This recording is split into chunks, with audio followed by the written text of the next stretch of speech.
Ida's one of those characters that when he first pops up on screen, I'm like, okay, yeah, I mean, I don't dislike him in any way, but there's definitely other characters like Todoroki that I'd much prefer watching. But almost every time since like the late season 2 or maybe even like mid-season 2, it feels to me like when Ida's on screen, he does something so badass or he inspires you in some way that I'm always like, why am I not rooting for more Ida content more often? This dude's a badass. I mean, there's a moment in this episode where we get a flashback to what he did in order to increase his speed. I have to admit, that's pretty brutal. So he has like these mufflers, right? And generally with what we've seen, when he uses his best speed, it kind of tires him out. So by ripping them out and literally training his legs, he was able to accomplish some pretty incredible things, but I have to admit, that was a level of training I wasn't expecting to get a flashback of in this episode.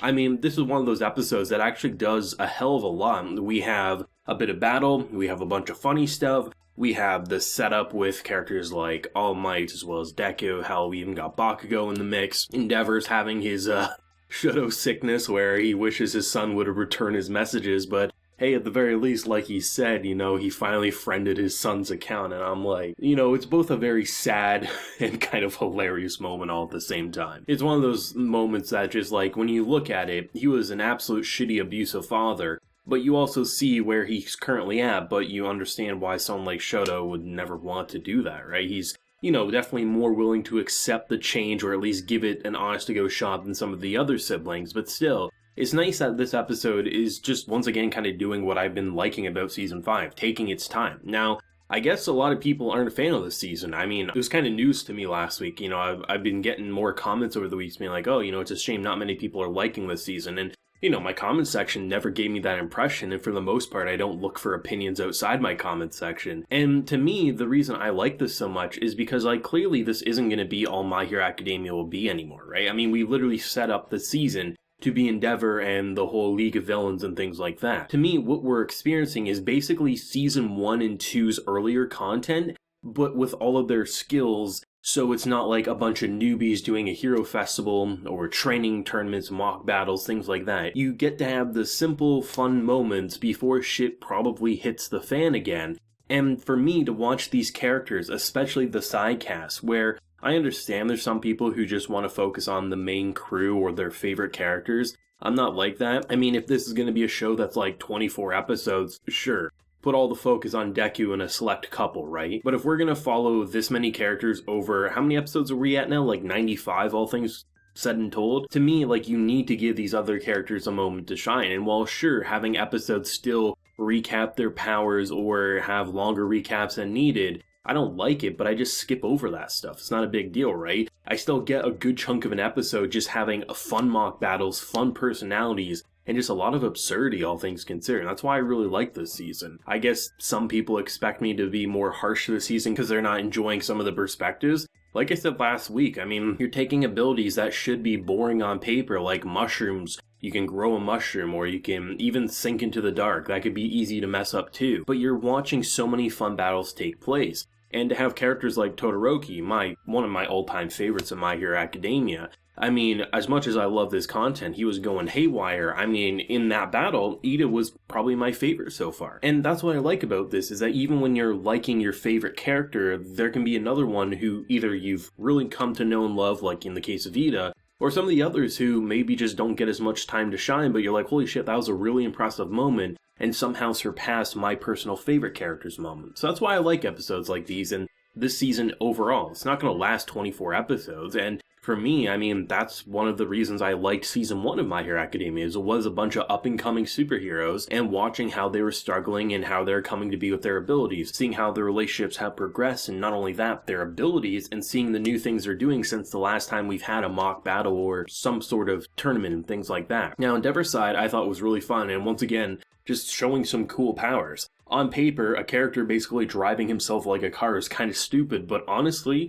that would be like the best robbery power ever. You rob a bank, you rob this or that, and you just speed away. You make your own rules on how you can drive, and you're this small, high-powered vehicle. But then you have Endeavor, of course, who just kind of wrecks shit and just says, say uncle and I'll let you go, basically. But I like the SHOTO sickness line because not only is it funny. It's also like you understand the abuse and why he would get ghosted more often than not. But it's interesting too because like his assistants are being like, well, it's just school hours, right? But this man really wants to train someone like Todoroki to do one of his ultimate moves. Back in the past, he was a piece of shit and pushed him and berated him and just belittled him. But now he wants to try to teach him that without being a piece of shit. And I think that's a good step forward. And I mean, honestly, in this episode, with the way they were directing it, what I was expecting was, he would just end up doing the move himself because he practiced it in secret. And then Endeavor would learn about it and be like, oh, wow, that's actually kind of impressive, but I wish I could have taught him that. But then again, I was a piece of shit. I'm not sure if that's still the direction they're going to go, or if there actually will be a point where father and son actually have normal training and not abuse training that needs therapy shortly after. But I like how they're putting their focus on these moments that, I mean, like I've always said, the best parts so far of the season have been Endeavor's side. But I also really enjoy just having these mock battles before the inevitable happens. And we have something like season 1 occur where just a bunch of villains pop up and we're like, oh, here we go again, right? Just hopefully no more characters will die. I'm watching My Hero Academia, I can't help but have fun, and when it does get depressing, I mean, I can't help but love it. Though, there do come points when I'm watching My Hero Academia where I feel bad about what I'm thinking, and not because, like, I'm hating something, it's just more like, I can't tell if it's just my mind being dirty, or if maybe it was a bit more intentional, but I mean, when you have episodes like this, where a character can touch things to go soft or hard, and then you have another character whose arms are basically a human vibrator, the jokes just kind of write themselves. That's all I'm saying. Maybe I should have made that joke, but that's honestly the shit I come up with sometimes where I'm like, oh my god. The people will like them in the future is all I'm saying. But I will say the glimpses of the actual battle were pretty fun. I mean, the whole idea of turning essentially a giant hard playground where you have one character beating the shit out of all the pipes after being told not to, and then the rest, when you're like running or you're using your attack, everything is just sinking in like quicksand. It's a pretty devastating and I think complex way to turn the tables on a side who I was like, well, this is going to be the quickest battle. For me personally, when I walked in this battle, even though it started up very late in the episode, I thought this was going to be a very quick battle, like 5 minutes or less. Because when you see Todoroki go crazy, I was like, well, these characters cannot beat them, right? But the idea of turning the environment against them so they can't use their full potential or not use their abilities at all, it gives them a way to actually turn the tables in a pretty genuine way, which I really like. So I'm excited for next week to see how this battle will take place. I mean, they've been taking their time, which I enjoy. I guess not everyone has been, but I mean, it's fun, it's exciting, it's funny, and I mean, the depression is real when you get into those backstories between father and son, right? So there's a lot to enjoy about it, and I'm really enjoying My Hero Academia, and